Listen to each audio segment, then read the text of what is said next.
So Lisa asked me to share how I had a successful holiday show for my clients, my friends, my past hostesses. So here's how it went.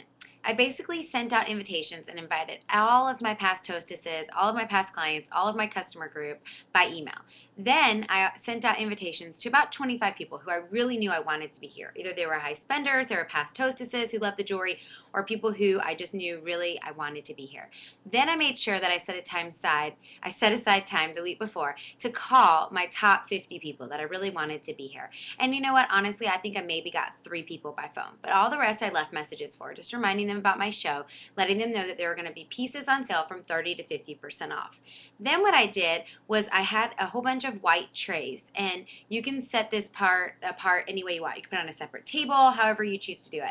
I had a whole bunch of white trays on my regular table with all the jewelry, and those were items that I had 2 of. Sometimes through the year, whenever things go half off, sometimes I'll buy doubles of like my best-selling items so that I always have an extra in case people need to take it off the table. So I put all of those, and sometimes they were for like my extra new stylist kit that I like to have. So I put all of my doubles or things that I don't really love but are still continuing in the next line. I put those on the white trays, and I had a sign that said 30% off everything in the white tray, or book a show for January and get 50% off. And then I also had a separate table of all of our discontinued items. And on that table, I had a sign that said 40% off all on this table, or 50% off if you book a show in January. Get them while they're hot. These will be vintage soon. So that people knew that that table was a discontinued table. So if they loved those pieces, they needed to get them now. They weren't going to be available much longer. So what I did was I really had that all separated. When people came in for my show, I let them know right away. And I actually had a couple other vendors there because I wanted it to really be a one-stop shop for all of my guests and my clients. I wanted it to be an easy, fun day for them. I also had a gift for everybody, and I had already let them know that ahead of time. I have a special gift for you to take home with you, and that was just the polishing cloths. I bought enough polishing cloths for about 30 people, thinking, you never know how many's going to show up. So I did 30, put bows on all of them, made them look cute. And then I also had raffles going for all the vendors that came that day. They had to give me a piece, and we did raffles. And I let people know when I call that they would get an extra raffle ticket for any friend that they brought with them, and they would get an extra raffle ticket for every item that they purchased that day. So I had it fun. I had holiday music going. I had holiday quick bites. I did not do, over the top with food or drinks. Made it very simple, like I would want their trunk shows to be. So then when they came in, I let them know right away. I would take them over and say, I hope you have some people you need a holiday shop for and yourself, because I have some great deals for you. Over here, these items are 40% off. These on the white trays are 30% off, and any of those are 50% off to you if you want to book a show in January for the new spring line that's coming out on January 8th. So I ended up getting 3 shows booked for January, which I'm super excited about because I had nothing on my calendar so far for January. I have those 3 shows booked. I sold about $1,700, and half of that was cash that I'm saving for the new line because they were pieces from the discontinued line. And then the other half were people who bought things from the current line that I ordered for them, and they'll be coming in the mail for them, or they took off my table and I ordered a new piece to be sent to my house.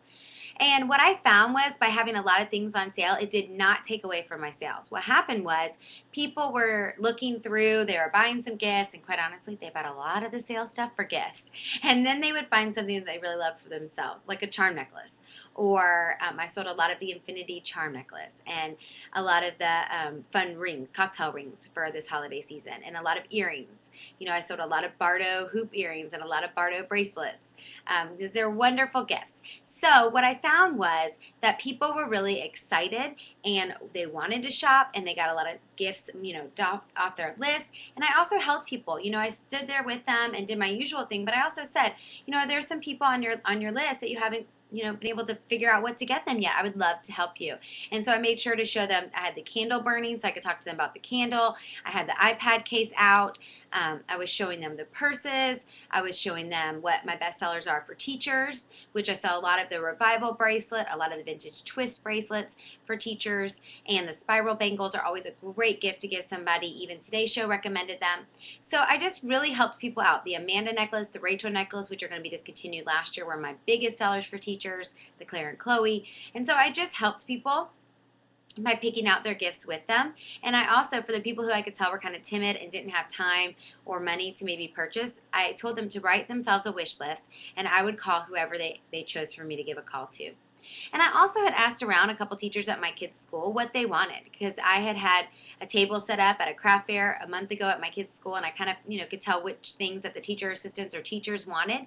And so I let the parents know who came into my house, who I know have kids in those classes, ideas of things that they could get their teachers or their assistants.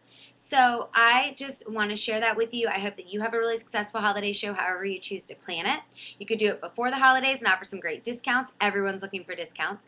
Or you could do a big after Christmas sample show before New Year's and have yourself as the hostess, because remember, you'll be getting an extra $50 in free jewelry if your show's over $500. So I hope that you guys have a very successful shows, and I would love to help you with any tips or questions that you might have.